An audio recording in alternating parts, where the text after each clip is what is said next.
Como diminuir a ansiedade? Esse foi um tema que eu busquei praticamente minha vida inteira. Por que eu busquei esse tema minha vida inteira? Porque praticamente minha vida inteira eu tive que lidar com ansiedade, eu tive que lidar com crise de pânico, eu tive que lidar com até depressão. Então isso me fez entrar em um processo de passar por vários profissionais, terapeutas, sejam psicólogos, passei por hipnoterapia, passei por outras linhas mais, vamos dizer assim, não tão convencionais. Fui em vários médicos diferentes, fui em psiquiatra, fui endócrino, fui em profissionais da linha mais naturalista, da linha mais que traz a questão de remédios em si. Então eu passei por vários profissionais. E por passar por vários profissionais, eu percebi um padrão de coisas que eles me indicavam. Então, existia sim o ponto que cada um indicava a sua especialidade, né? Então, tipo, o médico mais naturalista passava algo mais natural, o médico que era mais os remédios mesmo passava remédio, o hipnoterapeuta passava uma coisa, outro passava outra. Só que eu comecei a encontrar um padrão de coisas que praticamente todos me passavam, né? E isso aqui é praticamente o que todos me passavam, sendo com algumas ressalvas, algo que eu adicionei aqui, que me ajudou muito. Então aqui tem uma base científica de estudos, que você vai ver os estudos aqui que eu coloquei também. Tem uma base dos profissionais, daquilo que era padrão que os profissionais me indicavam, mas também veio daquilo que eu entendi e eu coloquei e funcionou para mim. Então eu quero compartilhar com você. Tomar um chazinho. Então isso aqui vai ser importante para você. Primeiro ponto. Isso aqui, esse primeiro ponto, ele vai ser bem... Quem sabe ele vai quebrar alguns padrões para você. Porque você provavelmente nunca pensou em questão de beber água com a sua saúde mental. Até minha garrafinha tá vazia aqui, eu acabei de tomar antes de começar a gravar. Você beber água tem muito a ver com a sua saúde mental. E olha só, estudos mostram que até mesmo uma desidratação leve, 1 até 2% do peso corporal, ou seja, se você tiver uma desidratação de 1 a 2%, isso já começa a afetar os seus níveis de cortisol, o hormônio do estresse, né? O hormônio de estresse eu não gosto de falar muito assim, mas o hormônio que quando ele está muito elevado, ele vai produzir estresse. E prejudica funções cognitivas importantes como concentração, olha só, concentração, memória e controle emocional. Então já afeta isso aqui. Ângelo, se você colocar... como é que eu sei que eu estou desidratado? Vamos trazer essa pergunta primeiro. Se você colocar no Google, você vai ver que o Google vai falar o seguinte, que o primeiro sintoma de você estar desidratado é a sede. Mas não é a sede. O primeiro sintoma que você está desidratado é uma baixa de energia. Quando você sente sede, seja boca seca, seja aquela dor de cabeça que muitas vezes as pessoas têm e não identificam que é desidratação, se você chega nesse ponto, a sua desidratação já não é mais uma desidratação leve. Ela é uma desidratação moderada até para alta. Então, quando você chega a sentir sede, você já está muito desidratado. E por que é tão comum as pessoas não perceberem esse primeiro sintoma, que é a baixa de energia? Porque muitas vezes a gente não aprendeu que uma baixa de energia significa que eu estou com sede. Então muitas pessoas têm uma baixa energética durante o dia e elas não conseguem identificar que elas estão com sede. Então elas acabam não tomando água e elas não sabem por que elas têm essa baixa de energia. Então isso é muito importante você lembrar. Então uma pesquisa publicada no Journal of Nutrition, né, que a gente pegou aqui, peguei esse estudo, observou que mulheres com leve desidratação, olha só, mulheres com leve desidratação relatam maiores níveis de tensão, ansiedade, confusão e fadiga. Então olha a fadiga aqui que a gente tinha falado, né? Então, olha só, tensão, ansiedade, confusão e fadiga. Tudo porque teve uma desidratação leve. Lembra da leve? É 1 até 2%. Então, se você está com a garganta seca, se você está com a boca seca, se você está com sede, você já passou dessa desidratação leve aqui. Então, você já vai ter maior nível de tensão, ansiedade, confusão e fadiga. Já outra pesquisa no British Journal of Nutrition, que foi um ano anterior, encontrou o mesmo efeito em homens, com aumento de ansiedade e dificuldades cognitivas. Então a gente vê aqui que a desidratação ela leva a dificuldades cognitivas e aumento da ansiedade. Isso aqui é muito importante e eu não vejo as pessoas falando sobre isso. Eu não vejo as pessoas correlacionando muitas vezes a ansiedade com a falta de beber água, a falta de hidratação. Então a explicação está no fato de que a desidratação afeta o volume sanguíneo e, consequentemente, o transporte de oxigênio e nutrientes para o cérebro, além de alterar o equilíbrio de eletrólitos, sódio, potássio e magnésio, essenciais para a comunicação dos neurônios. Então, qual foi a conclusão que a gente tirou aqui com esses estudos? Manter-se hidratado é uma ação simples, barata, cientificamente comprovada, que reduz significativamente o estresse fisiológico e, consequentemente, os níveis de ansiedade. Então, você tem que tomar água. Quando eu fiz uma terapia alternativa, e eu gostei muito dessa terapia que eu estava fazendo, que era podologia, que através dos seus pés, a profissional ou o profissional vai pegar nos seus pés ali e vai identificar pontos. E sempre que eu chegava lá com ansiedade, que eu tava em crise de pânico e tudo mais, quando a moça pegava ali meu pé e ela apertava o botão, eu ia falar, mas apertava ali um ponto, ela falava assim: Ângelo, você tá desidratado, você tá tomando água? E ela sempre falava isso. E sempre que minha ansiedade piorava, eu não falava pra ela, às vezes eu chegava lá, não falava pra ela o que acontecia, porque eu queria testar ela também, eu queria falar, será que esse negócio funciona mesmo? E aí, ela chegava lá e minha ansiedade tinha piorado, ela pegava lá no ponto do meu pé e falava assim: olha, o seu reservatório de água, ela falava, tá vazio, a sua ansiedade piorou? Aí eu falava, piorou. E ela falava justamente isso, porque ela falava que o rim, e aí isso aqui vem da medicina chinesa, tá? Mas o rim, ele é um órgão que tem a ver com medo. Grava isso. O rim é um órgão que tem a ver com medo. Então, ele também é o órgão que mais se beneficia da água. Então, quando ele tá sem água, o rim tá sem água, você vai ter o medo exacerbado. O medo vai aumentar. E aí tem toda uma explicação da medicina chinesa, mas eu não vou me adentrar muito a isso. Mas o que eu posso falar pra você é: beber água ajuda na sua saúde mental. Então, antes de você buscar um monte de coisas, e eu acho que é válido você buscar médico, você buscar terapia, faça isso, é muito importante, mas foca primeiro naquilo que você consegue mudar imediatamente.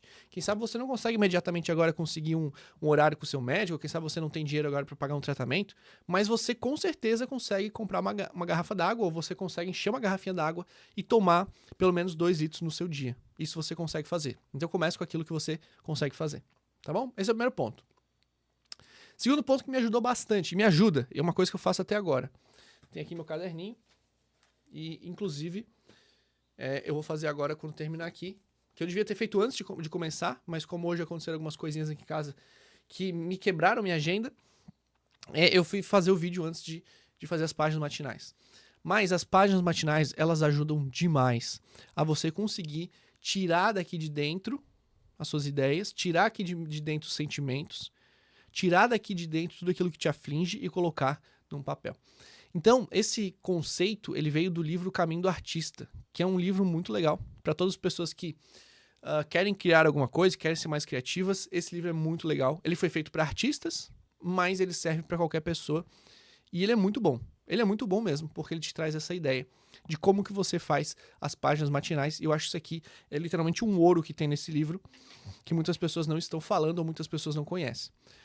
E qual que é essa ideia? Escrever 3 páginas à mão, todas as manhãs, despejando pensamentos, preocupações, ideias, medos ou qualquer fluxo mental. Ou seja, é você chegar de manhã cedo, de preferência a primeira coisa que você faz, você pode fazer oração, você pode fazer meditação antes, não tem problema, mas de preferência você, antes de pegar celular, antes de ir fazer outras coisas, sentar e escrever as suas páginas matinais, né? Então aqui eu geralmente escrevo 3 páginas, né? Então escrever 3 páginas aqui, você vai lá e escreve 3 páginas. Ah, Ângelo, mas eu não consigo escrever 3 páginas. Ok, começa com 2, começa com 1,5, começa com 1. Mas cria esse hábito de você sentar de manhã e escrever sobre aquilo que está na sua mente, sobre aquela preocupação que você tem, sobre um medo, sobre um pensamento, ou qualquer coisa que passa na sua mente. O que é legal desse procedimento da página matinal?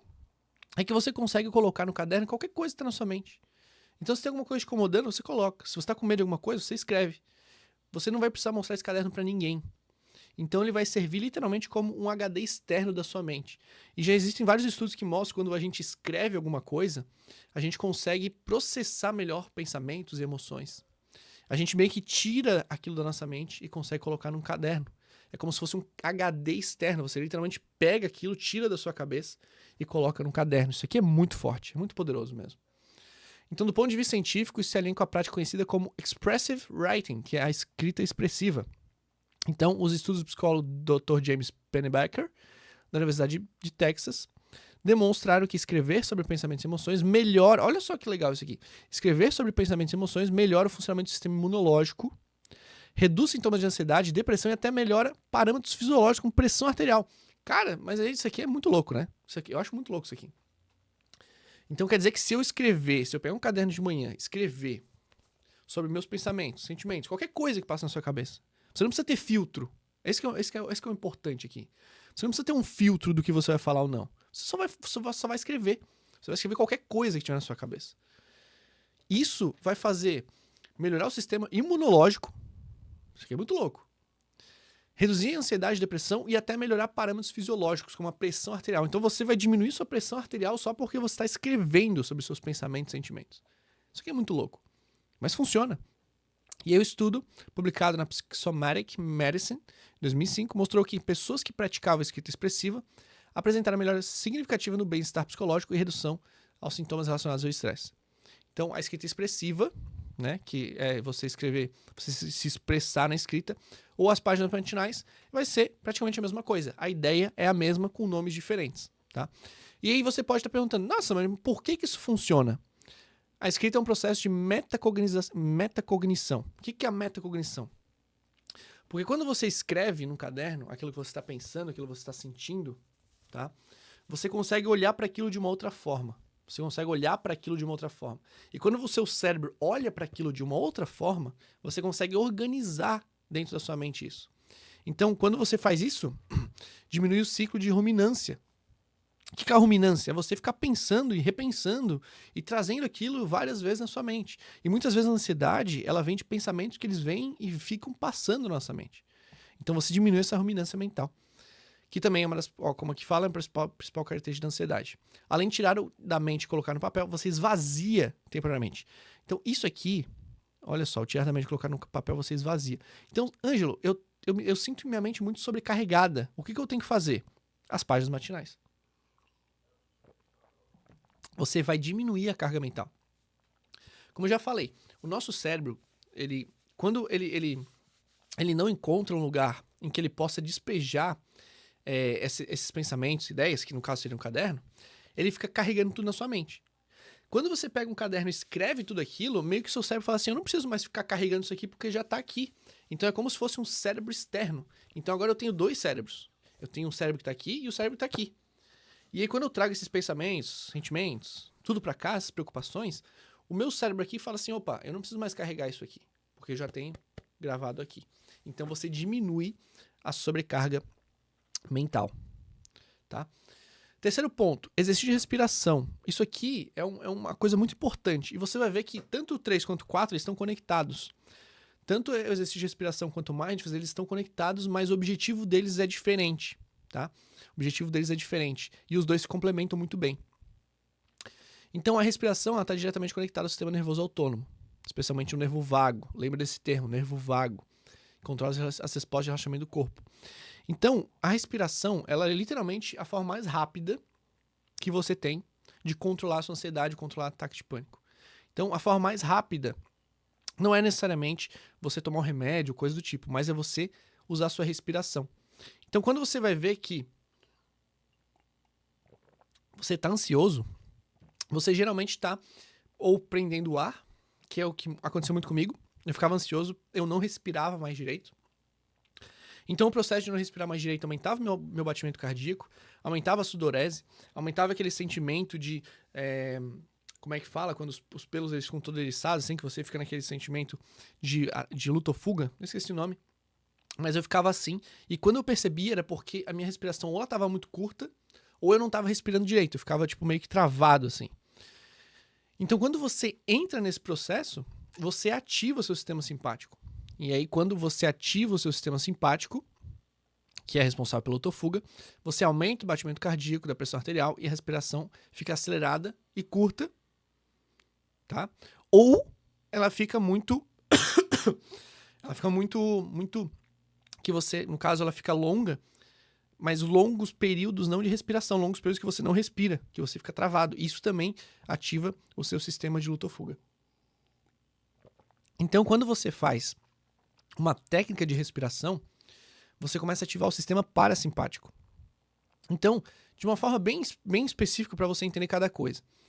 Enquanto o sistema simpático, ele acelera seu corpo, ele te coloca na luta ou fuga, o parasimpático ele faz o quê? Ele para o que o simpático faz. Então o simpático ele te acelera. O que o parasimpático faz? Ele para o que o simpático faz. Ou seja, ele te diminui. Ele diminui essa ansiedade. Então, a respiração ela consegue ativar o sistema parasimpático, que te coloca no estado de relaxamento. Então pesquisas como de Gerrit, 2006, mostra que a respiração diafragmática regula, olha só, a respiração diafragmática regula o eixo hipotálamo, hipófise adrenal, tá? Que poderia também ser hipotálamo pituitário adrenal, que é o termo mais conhecido no meio da neurociência, que é o HPA, mas também pode ser hipófise e pituitária é a mesma coisa, reduzindo a liberação de cortisol e adrenalina. Então, isso aqui é muito poderoso. Então, descobriram o quê? Que a respiração consegue ativar o sistema parasimpático. Enquanto muitos remédios, enquanto muitas outras formas tentavam encontrar algo para ativar o sistema HPA, ali para reduzir a ansiedade, a respiração ela já é um meio natural que o nosso criador colocou para você diminuir a sua ansiedade. Então, foi publicado um estudo na Frontiers. A Frontiers é literalmente um dos mais renomadas revistas de estudo científico da psicologia. Concluiu que a prática de respiração lenta melhora a variabilidade da frequência cardíaca e um forte indicador na resiliência e bem-estar emocional. Ou seja, quando você regula os seus batimentos cardíacos, você também está regulando o seu sistema parasimpático, né? Porque se o sistema simpático aumenta seus batimentos cardíacos, qualquer coisa que faça diminuir o seu batimento cardíaco vai ativar justamente o oposto, que é o sistema parasimpático. Então, Ângelo, qual que é esse tipo de respiração? É a respiração 4-7-8. Então, você respira por 4 segundos, segura por 7 e expira por 8. Isso aqui é poderoso. Isso aqui é muito poderoso. Você consegue controlar um ataque de pânico com isso. Você consegue diminuir a sua ansiedade quando você está muito ansioso com isso. Você não precisa tomar remédio, você não precisa fazer essas coisas, você consegue usar a sua própria respiração para fazer isso. Então lembra, sempre que você quer ativar o seu sistema parasimpático, ou seja, que você quer diminuir a sua ansiedade, a sua expiração ela tem que ser maior que a inspiração. E quando você quer literalmente ficar ativo, que você fala, nossa, eu queria ficar ativo nesse momento, a sua inspiração fica maior que a expiração. Então, quando a inspiração ela é maior, ela ativa o sistema simpático, luta ou fuga. Quando a expiração é maior, ativa seu sistema parasimpático, que é o estado de relaxamento. Então a respiração diafragmática também vai te ajudar. O que é a respiração diafragmática? É aquela que você coloca a mão aqui na barriga e você respira sem mexer o peito, mas você só enche a barriga. E você pode colocar a mão aqui justamente para não mexer o peito, só mexer a barriga. Então essa é a respiração diafragmática. E tem a coerência cardíaca também, que você vai fazer 5 segundos inspirando e 5 expirando, tá? Existem outras linhas de respiração também, que eu posso até falar no outro vídeo, que tem uma que eu uso bastante, mas também ela não vai fugir muito desses processos aqui. Se você quer que eu te fale justamente sobre essa outra inspiração, coloca aqui no comentário do vídeo. Quarto ponto, mindfulness. Então, qual que é a diferença do mindfulness, né, para a respiração? A respiração, ela te produz um resultado imediato. Então a respiração ela vai te colocar imediatamente num estado de relaxamento. Imediato. Mas não necessariamente vai ser a melhor forma de você treinar o seu cérebro para você ser mais calmo ou ser mais calma. De novo, a respiração ela te ajuda a te colocar no estado imediato de relaxamento. Coloca você agora no estado de relaxamento. Treina sua mente e seu corpo para agora relaxar. Mas não necessariamente vai ser a técnica que vai ensinar o seu cérebro a ser uma pessoa mais relaxada constantemente. O mindfulness, ele já é diferente. O mindfulness, ele até pode te ajudar um pouco a diminuir a sua ansiedade no presente. Até pode te ajudar um pouco. Mas não é a técnica ideal para você conseguir diminuir a sua ansiedade. Tá? Então, o mindfulness é literalmente um treino. Tá? O mindfulness ele é um treino. E esse treino vai fazer com que você fique mais relaxado e tranquilo ao longo do período. Então, essa é a diferença. Então, a respiração, ela vai me trazer tranquilidade e relaxamento agora. O Mindfulness, ele vai ensinar minha mente. Se a gente for num termo mais profundo na neurociência, ele vai pegar os seus neurônios, as suas conexões neurais, e o Mindfulness, ele vai treinar o seu cérebro a fortalecer conexões neurais de relaxamento, de calma, e vai enfraquecer aquelas conexões neurais de medo, de estresse e tudo mais. Então, de novo, o Mindfulness, ele é literalmente um exercício que ele precisa ser feito com um tempo, por um tempo. Então, ele não vai produzir uma resposta imediata agora. De novo, ele pode ajudar com a ansiedade agora? Ele pode, porque você vai trazer sua atenção pro presente. Mas, ele não vai ser tão efetivo quanto a respiração. Então, ele é um exercício que você deve fazer ao longo do período. Tanto que você vai ver aqui o período que é indicado do Mindfulness. Então, o que o Mindfulness faz? Ele observa pensamentos, emoções, sensações físicas sem julgamento. É um tipo de meditação, não é nada tipo transcendental, nem nada do tipo. Ele é só uma forma de você colocar sua mente no que está acontecendo agora. Simplesmente isso. Então, o estudo da neurociência mostra que práticas regulares de Mindfulness alteram fisicamente o cérebro. Ou seja, o seu cérebro ele muda fisicamente. Então, se você fosse fazer ali um exame para ver o seu cérebro, você vê mudanças reais no seu cérebro. Então o Mindfulness ele muda literalmente o seu cérebro, porque ele aumenta a densidade da substância cinzenta, responsável por planejamento e regulação emocional. Então essa regulação emocional que é o principal que o Mindfulness trabalha, e reduz a atividade da amígdala, que é o centro do medo e da ansiedade no cérebro. Tá? Então a amígdala, quando ela fica superativada, ela aumenta o seu medo, ela aumenta a sua ansiedade. E justamente quando a gente faz o Mindfulness, a gente consegue diminuir a atividade da amígdala. E a gente fortalece, né, esse córtex pré-frontal, a substância cinzenta, e a gente consegue regular a emoção. Então a gente trabalha duas coisas ao mesmo tempo. A gente regula o nosso planejamento e a nossa capacidade emocional, ao mesmo tempo que a gente diminui a atividade da amígdala, que é o responsável pelo medo. Então a gente trabalha em duas vias, né? A gente trabalha tanto na via do planejamento, da regulação emocional, quanto exatamente no ponto ou no fator principal que está te causando medo e ansiedade, que é a hiperativação da amígdala. Por isso que a Mindfulness é tão importante.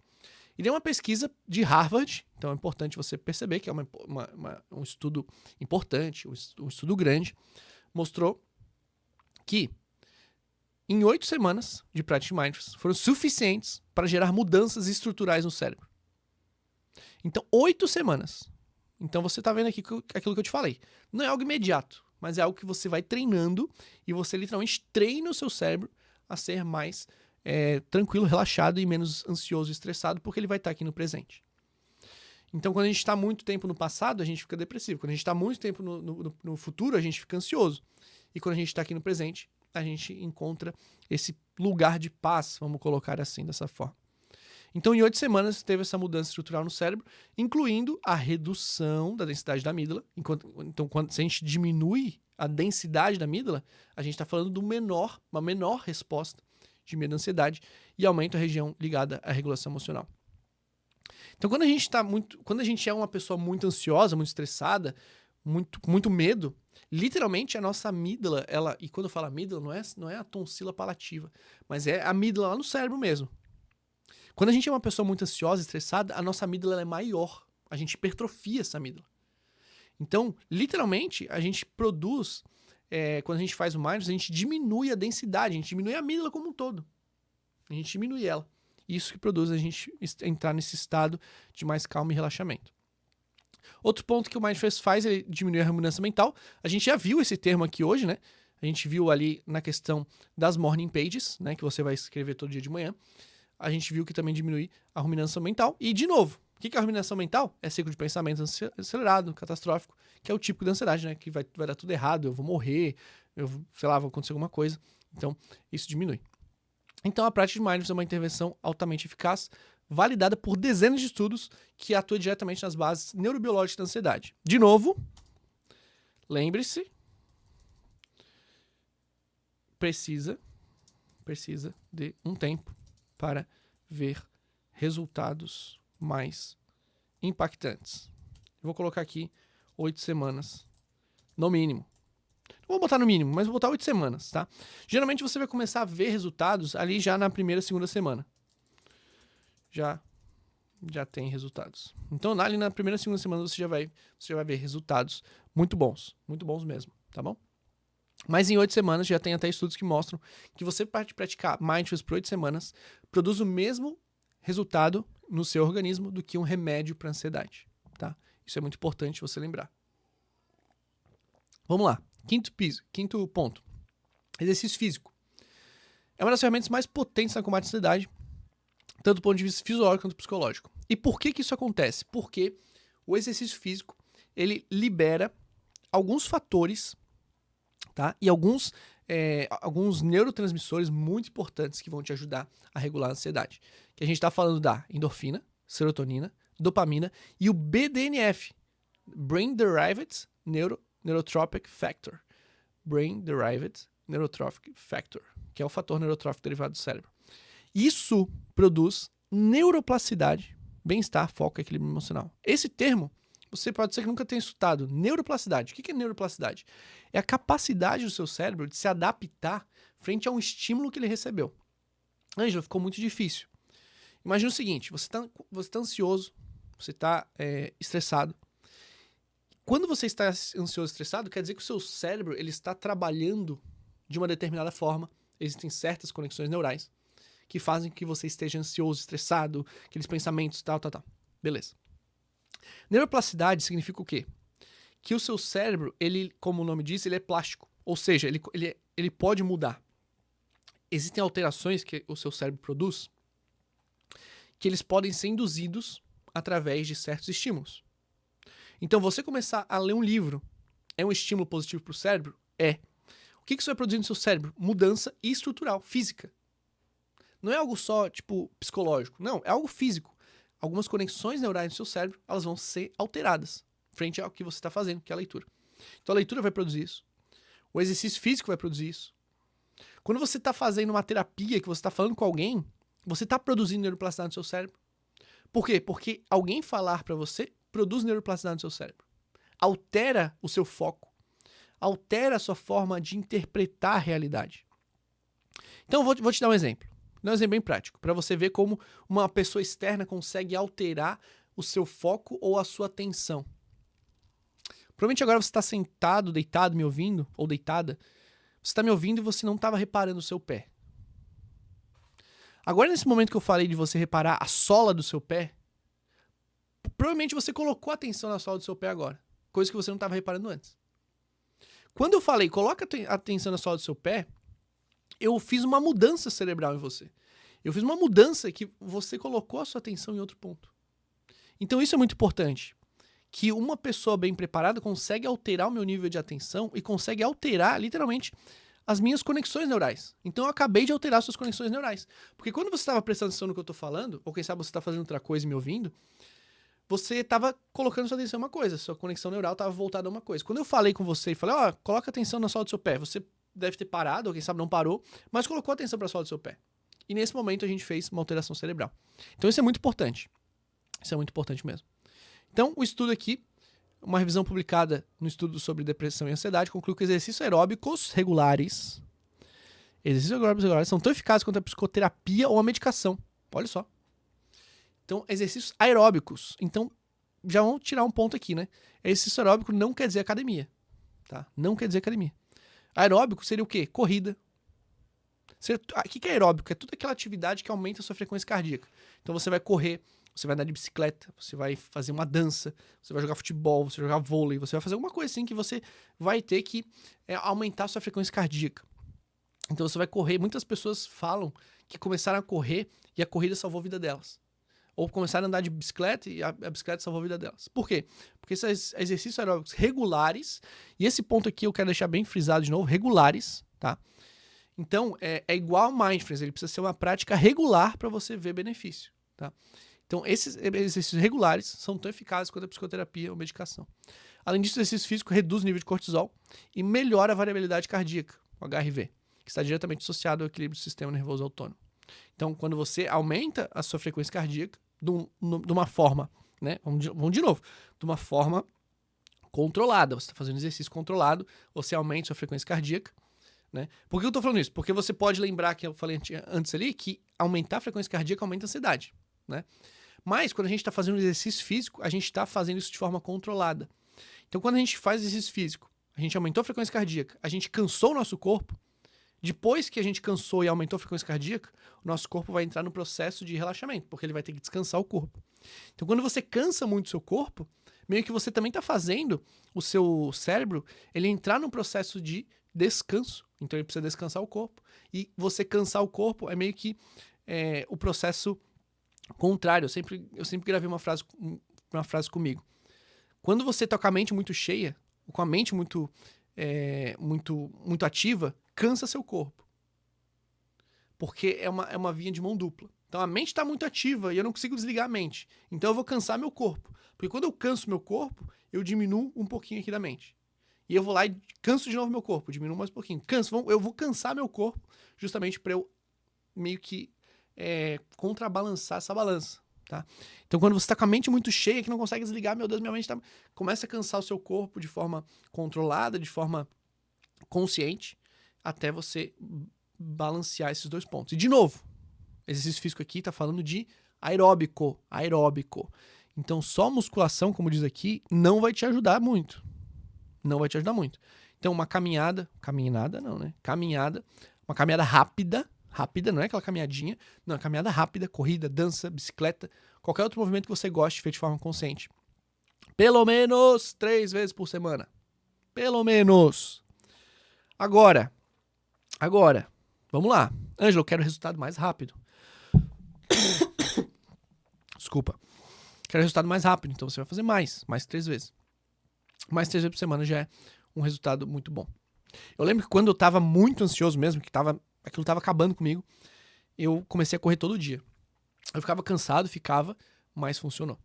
E último, pra gente não ficar muito longo, terapia, poder de ser ouvido e orientado corretamente. Cara, aqui acho que é o resumo de tudo, né? Eu coloquei isso aqui por último, pra você entender e pra você começar por coisas que dependem de você. Então, como assim, Ângelo? Tudo que eu coloquei aqui antes é uma coisa que você pode sair desse vídeo e já aplicar. Então você pode, terminou esse vídeo, pegar a sua água e começar a tomar. Você pode pegar um caderno e começar a escrever as suas páginas matinais. Você pode fazer um exercício de respiração, se você jogar no Google você acha. Você pode fazer mindfulness, você também acha no Google. Você consegue fazer um exercício físico, você consegue simplesmente sair na rua, começar a correr. São todas coisas que você consegue aplicar de forma muito prática agora. Agora a última pode ser que não seja tão fácil para você, porque envolve você investir, né? Porque você vai ter que pagar alguém, você vai ter que se adaptar ali, ver se o profissional tem agenda, você vai ter que procurar um profissional. Então é um processo mais demorado, vamos falar assim, entre aspas, a não ser que você já tenha alguém que você conheça. Mas é algo que depende de outra pessoa também. A pessoa está disponível para você.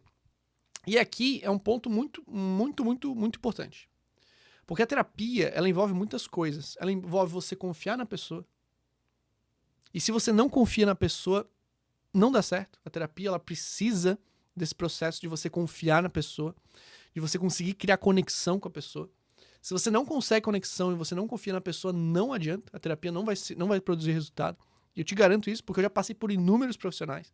Se você não consegue criar a conexão, se você não consegue realmente conseguir confiar na pessoa, não vale a pena você gastar seu dinheiro. Eu sugiro pra você, não faça. Eu já passei por profissionais que eu não consegui criar, que eu não me adaptei. Eu gastei dinheiro à toa, tá? Eu gastei dinheiro à toa porque eu não conseguia me conectar com a pessoa. E por mais que isso, sei lá, eu encontrei uma pessoa que é muito barato ali, tá me pagando barato, eu não conseguia me conectar com ela, mas é muito barato. Cara, não vale a pena. Não vale a pena. Então, a terapia, ela precisa ser um espaço seguro.